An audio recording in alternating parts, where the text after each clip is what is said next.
Football ইতিহাসে সর্বোচ্চ 5 জন গোলদাতা থাকছে প্রতিবেদনে। নাম্বার 5, গার্ট মুলার। জার্মানি এই ফুটবলার 736টি গোল করেছেন, বায়ার্ন মিউনিখের সর্বকালের সর্বোচ্চ গোলদাতা। Number 4, fresco Puskas.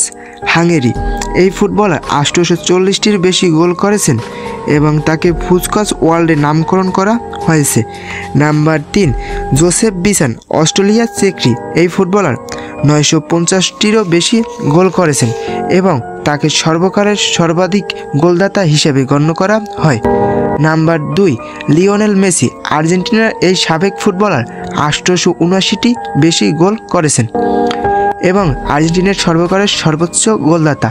Number 1, Cristiano Ronaldo. পর্তুগালের এই সাবেক ফুটবলার বর্তমানে 942টি বেশি গোল করেছেন এবং 12,000-এর বেশি পেশাদার ফুটবল ম্যাচ খেলেছেন। তিনি একমাত্র খেলোয়াড় যিনি 4টি ভিন্ন ক্লাবে 100 গোল করেছেন। সো গাইস, এই ছিল আমার আজকের ভিডিও। কেমন হয়েছে কমেন্ট করতে ভুলবেন না। আর ফেসবুক থেকে দেখে থাকলে ফলো করবেন আর ইউটিউব থেকে দেখে থাকলে সাবস্ক্রাইব করবেন। আসসালামু আলাইকুম। দেখা হচ্ছে পরবর্তী কোনো ভিডিওতে।